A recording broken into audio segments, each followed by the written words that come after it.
बाजे गाजे के साथ भारतीय जनता पार्टी में शामिल हुए ज्योतिरादित्य सिंधिया कहने को तो बीजेपी में कैबिनेट मंत्री हैं, महाराज हैं, लेकिन कोई पूछने वाला तक नहीं है। हालत तो ये हो चुकी है मध्य प्रदेश के चुनाव प्रचार में कि कुर्सी तक नहीं मिल रही है। कहीं पर कुर्सी मिलती है तो उठा दिया जाता है, और तो और मंच तक पर ज्योतिरादित्य सिंधिया के खड़े होने की व्यवस्था नहीं की गई है। अब ऐसे में बेचारे ज्योतिरादित्य सिंधिया क्या करें क्या ना करें समझना मुश्किल है, क्योंकि अगर कांग्रेस में गए तो डबल फजीयत होगी और भारतीय जनता पार्टी में रहकर किस तरीके से कथित तौर पर अपमान का घूंट पीना पड़ रहा है, इस खबर में हम आपको एक एक करके सारे वीडियो दिखाएंगे। वैसे मैं आपको बता दूं कि ज्योतिरादित्य सिंधिया की इस हालत पर राहुल गांधी ने पहले ही भविष्यवाणी कर दी थी। तो राहुल गांधी ने क्या कहा था, सुनाने से पहले कैसे उनकी भविष्यवाणी सच हो रही है दिखाते हैं। वीडियो आप अपनी फुल स्क्रीन पर देखें। तो वीडियो में आप देख सकते हैं कि किस तरीके से केंद्रीय मंत्री ज्योतिरादित्य सिंधिया, जो मंत्री हैं इमरती देवी, उन्हें जाकर एक कुर्सी पर बैठा रहे हैं। इमरती देवी आती हैं, कहती हैं कि हमें तो कुर्सी नहीं मिल रही है। एक तरफ केंद्रीय मंत्री हैं, वहीं जो दूसरी तरफ राज्य की मंत्री हैं, लेकिन हालत देखिए क्या हो चुकी है महाराज जी की कि उन्हें एक मंत्री को जाकर बकायदा कुर्सी दिखानी पड़ रही है और बैठाना पड़ रहा है। ये हाल हो चुका है मध्य प्रदेश में लाडली बहना योजना सम्मेलन का। मंच पर ये सब कुछ चल रहा है। आपको बता दूं कि ये तस्वीरें भयंकर फजीयत के साथ सोशल मीडिया पर वायरल हो रही हैं। लगातार खबरें भी बनाई जा रही हैं। खबर आप देखिएगा, इसमें लिखा हुआ है कुर्सी जो ना करवाए, आपस में भिड़े तोमर सिंधिया गुट के नेता। तो एक तरफ आपने देखा कि किस तरीके से ज्योतिरादित्य सिंधिया ने कुर्सी पर जाकर जो मंत्री हैं इमरती देवी उनको बैठाला है। वहीं दूसरी तरफ आपको बता दें कि तस्वीरें तो यहां तक निकलकर सामने आई है कि भाजपाई नेता इसी मंच पर कुर्सी को लेकर आपस में भिड़ गए। तो जो सिंधिया के नेता हैं और जो तोमर के नेता हैं, उनमें किस तरीके से आपसी गुटबाजी दिखाई दे रही है वो भी मंच पर आप इस वीडियो से अंदाजा लगा सकते हैं। अंतःकला है भारतीय जनता पार्टी में, लेकिन ये अंतःकला ये लोग मंच तक पर भी छुपा नहीं पा रहे हैं। एक तरफ भगदड़ मची है, वहीं दूसरी तरफ भारतीय जनता पार्टी का क्या हाल हो चुका है आप इस वीडियो से अंदाजा लगा सकते हैं। वैसे यहाँ पर गौर करने वाली बात यह है कि केंद्रीय मंत्री ज्योतिरादित्य सिंधिया का कितना बुरा हाल हो चुका है। एक तरफ दूसरों को कुर्सी दिखा रहे हैं, वहीं दूसरी तरफ खुद मंच पर नहीं चढ़ पा रहे हैं। कैसा वीडियो वायरल हुआ है जिसके बाद कथित फजीयत हो रही है, ये भी वीडियो देखिए।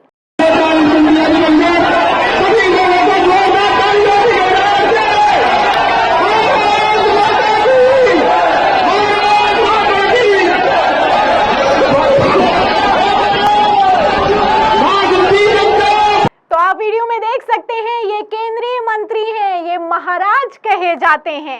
इनको कैसे छुटभैया नेता या फिर कि कार्यकर्ता की तरह मंच पर पुश करके ऊपर की तरफ चढ़ाया जा रहा है, वीडियो में साफ दिखाई दे रहा है। बड़े इनको सम्मान मिलते थे, कांग्रेस में जब थे तब राहुल गांधी से कंधे से कंधा मिलाकर चलते थे, सोनिया गांधी के पड़ोस में इनकी कुर्सी हुआ करती थी। लेकिन अब आप हालत देखिए कि मध्य प्रदेश के चुनाव प्रचार में कथित तौर पर किस तरीके से फजीयत होती हुई नजर आ रही है। आप देखिए, सुरेंद्र राजपूत हैं, कांग्रेस के प्रवक्ता हैं, वीडियो को शेयर करते हुए लिखते हैं कि ज्योतिरादित्य सिंधिया जी, क्या दो कौड़ी की हैसियत बना ली आपने भाजपा में। कभी मंच इंतजार करता था और आज भीड़ में घुसकर सामने से एक मंच घुस्सू कार्यकर्ता की तरह जबरदस्ती मंच पर चढ़ गए। तो मंच पर जगह नहीं मिल रही थी क्या? चाहते तो सीढ़ियों से जाते। अरे आप बड़े नेता हैं, ज्योतिरादित्य सिंधिया हैं, कैबिनेट मंत्री हैं, लेकिन आप देखिए कि किस तरीके से ऊपर की तरफ चढ़ाया जा रहा है, धक्का दिया जा रहा है। क्या हाल हो चुका है वो वीडियो में साफ दिखाई दे रहा है। और इतना ही नहीं, ज्योतिरादित्य सिंधिया की मध्य प्रदेश के चुनाव में कितनी बुरी हालत चल रही है, इसकी कुछ तस्वीरें भी वायरल हो रही हैं।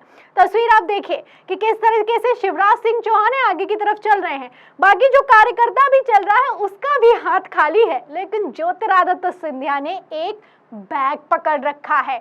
अब कैबिनेट मंत्री का कोई बैग पकड़ने वाला नहीं है। ये हुई एक तस्वीर। अब दूसरी तस्वीर आप देखिए।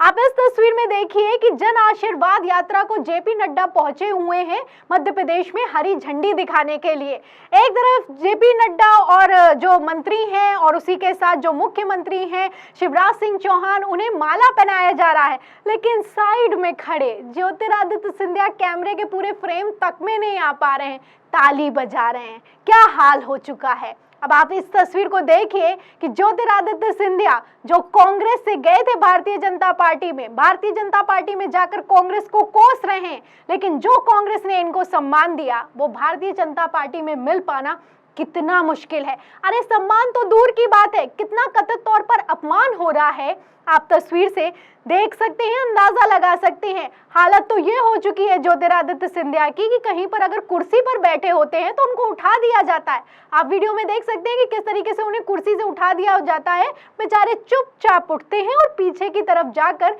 बैठ जाते हैं। इतना ही नहीं, हालत तो ये हो चुकी है कि शिवराज सिंह चौहान के मंत्रियों को चप्पल तक पहना रहे हैं ज्योतिरादित्य सिंधिया। महाराज का दर्जा मिलता है इन्हें मध्य प्रदेश में। लेकिन आप देखिए कि प्रद्युमन सिंह जब नाराज हो गए, जब मंत्री साहब जब नाराज हो गए शिवराज सिंह चौहान के, मध्य प्रदेश के मंत्री हैं ये, तब केंद्रीय मंत्री जाकर उनको चप्पलें पहना रहे हैं। इस तरह के वीडियो निकलकर सामने आ रहे हैं। ये सारी खबरें मैं आपको खबर दर खबर दिखा रही हूँ कि किस तरीके से ज्योतिरादित्य सिंधिया जब से भारतीय जनता पार्टी में गए हैं तब से उन्हें लगातार अपमान का घूंट पीना पड़ रहा है। हालत तो ये हो चुकी है कि ज्योतिरादित्य सिंधिया पकौड़े तक तलने को मजबूर हैं। मध्य प्रदेश के ग्वालियर में मेला लगा हुआ था। अब आप तस्वीरों में देख सकते हैं कि किस तरीके से ज्योतिरादित्य सिंधिया पकौड़े तलते हुए नजर आ रहे हैं। जब पकौड़े तलने लगे तो वहां पर जो कर्मचारी थे, जो दुकानें खोलकर बैठे हुए थे मेले में, वो भी, उनकी भी आंखें फटी की फटी रह गईं कि महाराज जी ये क्या करने लगे।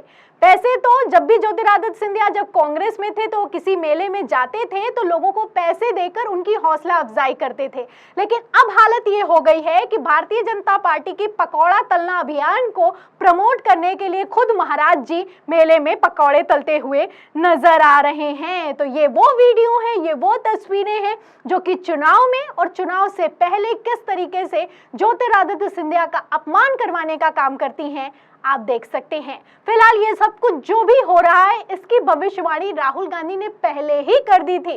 ज्योतिरादित्य सिंधिया को लेकर राहुल गांधी ने क्या कहा था, आपको नहीं याद है तो उनका बयान सुनिए। ये विचारधारा की लड़ाई, क्लियर कट, ठीक है। एक तरफ कांग्रेस पार्टी की विचारधारा है, दूसरी तरफ आरएसएस बीजेपी की विचारधारा है। ज्योतिरादित्य सिंधिया जी की विचारधारा मैं जानता हूं, वो मेरे साथ कॉलेज में थे, बातचीत चली है मेरी, मैं उनको बहुत अच्छी तरह जानता हूं। ज्योतिरादित्य सिंधिया जी को अपने पॉलिटिकल भविष्य का डर लग गया और जो उनकी विचारधारा थी उन्होंने उसको अपनी जेब में रख दिया और आरएसएस के साथ चले गए। बट रियलिटी यह है कि वहां पे ना उनको रिस्पेक्ट मिलेगी और ना उनके दिल के अंदर जो सच्चाई है, जो इमोशन है, वो उसको सेटिस्फैक्शन मिलेगा। तो सुना आपने, राहुल गांधी का कहना है, राहुल गांधी ने यह बयान तब दिया था जब ज्योतिरादित्य सिंधिया भारतीय जनता पार्टी में चले गए थे। मध्य प्रदेश में कांग्रेस की सरकार गिर गई थी। उसके बाद राहुल गांधी ने कहा था कि ज्योतिरादित्य सिंधिया मेरे बचपन के दोस्त हैं, मैं उनकी विचारधारा को अच्छे से जानता हूं। वो कुर्सी के डर के मारे चले तो गए हैं भारतीय जनता पार्टी में, लेकिन उनको वो सम्मान कभी नहीं मिलेगा, वो सेटिस्फैक्शन कभी नहीं मिलेगा। जब राहुल गांधी ने ऐसा कहा था तब राहुल गांधी को तो पप्पू कहा जा रहा था, लेकिन अब ज्योतिरादित्य सिंधिया का ऐसा हाल हो चुका है तो सिंधिया को क्या कहा जाएगा आप समझ सकते हैं। वैसे तस्वीरें सोशल मीडिया पर वायरल हैं। अब महाराज सिंधिया का क्या हाल हो चुका है आप तस्वीरों में देख सकते हैं और किस तरीके से राहुल गांधी की भविष्यवाणी बिल्कुल सटीक साबित हुई है वो भी आप देख सकते हैं। अब इन तस्वीरों पर और राहुल गांधी की भविष्यवाणी पर आप क्या सोचते हैं हमें कमेंट बॉक्स में जरूर लिखें। वीडियो को ज्यादा से ज्यादा शेयर करें, सब्सक्राइब बटन दबाएं, बेल आइकन दबाएं ताकि हर खबर की नोटिफिकेशन आप तक पहुंचती रहे। मैं प्रियंका, आप देख रहे थे 4 PM। फिर मिलते हैं अगली खबर के साथ, तब तक के लिए धन्यवाद।